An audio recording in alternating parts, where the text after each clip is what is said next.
drivers, thanks for checking in. It's been a while since I posted a video. The hiatus is due mostly to my work. We buy cars at auction, and we've had a lull of cars showing up. Haven't had a lot to really pull from, cars that I really think are really neat or special that really warrant a video. But you know, I got to the point right now where I haven't put up a video in a couple weeks, and I figure I keep seeing people checking in, and I get comments about when's the new video going up, so I figure I'd post one up. Tonight I'm driving a car that is a little different. It's not normally what I would post a drive time video on. I think it holds a special spot in my enthusiast heart because it's kind of that quirky car that, you know, not a lot of people like it. Some people do, some people don't. Most people don't. Most people don't like the brand. Most people don't follow the brand. Tonight, I'm driving a Saab 9.3 Sport or hatchback 2.0T. This is the last car before the sports sedan came out in the current body style that just went away when Spiker bought Saab. This is the last of the Saab engined 9.3s until they went to the GM Ecotec 4-cylinder and turbo. This car has a lot of soul. It's, you know, it's got a live rear axle, a trailing arm setup, or whatever you want to call it. Track correcting rear torsion beam, I think is what they call it. But it still handles good. It's nimble. It's fun to drive. It gets retarded mileage. Like, you know, I've driven this car. It came in with a half a tank of gas. It still has a half a tank of gas in it. I've already driven it to Salem and back once, which, for those of you who don't live locally, that's 80 miles. And then I drove it all weekend as well. So it gets ridiculously good mileage. The dash layout on this car, pretty generic. But, you know, that's simple and nice. This is a car with an actual boost gauge that, even though it's only colors, it still works. Modern turbo cars, the 335s, and, you know, all these cars that are coming out with forced induction, all the Audis and Volkswagens, they don't have boost gauges. Sure, it's a dorky little thing. It's not accurate whatsoever. It doesn't tell you, apparently yellow is 9 PSI, or, you know, it doesn't tell you, but it's still kind of fun. These cars are pretty cheesy by today's standards. You know, a lot of plastic, cheap, fake wood dash. But there's something endearing about this car.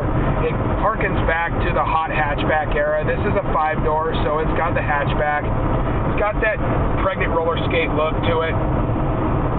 But something about it is a classic. To me, I see this car, and immediately I think of other classic cars that are hatchback or compact fun cars.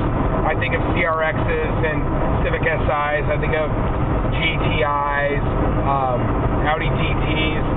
Cars that are small, fun, pack a lot of punch for the money. This car was relatively expensive in the day. It was the, you know, car that was second in the 9.3 lineup, only to the Biggin, which is an absolute blast to drive, and had a different engine than this. But they're fun. They get good mileage, and that, I think, is one thing that we forget, especially for myself. When I look at a car that has an interior as lame as this car and has questionable reliability like these cars now have. This car, I believe, is reliable, and one of the reasons I believe it's reliable, I'll take a little side jaunt here and go on a tangent. One of the reasons I believe this car is reliable is because I have the resources and the people to work on this car correctly, and I think that's one reason why a lot of people deem these cars unreliable, is this is not a Chevy Citation or a lot of other compact 80s to 90s unreliable 4-cylinder cars.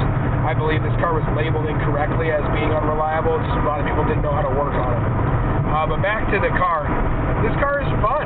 It's just a fun, Spartan, you know, get around basic transportation car. I mean, you got heated seats, and you got, you know, power windows, cruise control, steering wheel controls, all of the stuff that, for me especially, as I get to drive some of the nicer cars that are coming out of Europe, This car just really doesn't hold a candle in the amenities department, and I think for me, personally, I get spoiled driving those cars. It's such a treat to have the privilege to be able to drive a car that has a heated steering wheel and a heated windshield and the iPod and the Bluetooth and the dual zone climate with the massaging seats and the push button start and all the things that you find in the Mercedes and the BMWs and Jags. This car has none of that. But what this car does do is it communicates to you. It communicates to you on a level that those cars can't. Those cars are great. They're performance machines. Last night I went home from work in a V8 M3 convertible. My general manager, Marshall, was driving. That car is an amazing performance machine. It does not communicate to you its limits, though, and I think that's one thing that this car does. And maybe it's because that car's limitless. I don't know. But this car really, it speaks to you. It tells you what it can and can't do. And it's still fun to drive. You push the go pedal in this car and it moves out of its own way. Sure, it's an automatic. This car is a car that I would definitely prefer to own in a manual transmission without a doubt. Especially in the highest level trim when you get a Vigan. The Vigan is an absolute blast to drive. I don't care who you are, you're going to have fun. But this car really speaks to you. It speaks to that primitive, fun part of you. The same part of you that when you hop into a GTI or an Audi TT or a Mazda Speed 3, I think is a great car that has, front drive, good power. That's what this car is all about. It's kind of that changeover that happened when we decided as a country that we didn't necessarily have to have rear-wheel drive horsepower. This is that car that kind of fit into that mold, along with some others. And I think that now that we've gotten back to the German horsepower wars again, we're kind of losing that. But I still like it every once in a while, and what's really nice is I'm not going to put any money in the gas tank when I drive this thing home. So I don't see the need for a hybrid when I can drive a car like this, have a ton of fun, and still be completely practical. Thanks, guys, for tuning in tonight. I know it's been a while, so I apologize to those who have asked. But I appreciate your patronage.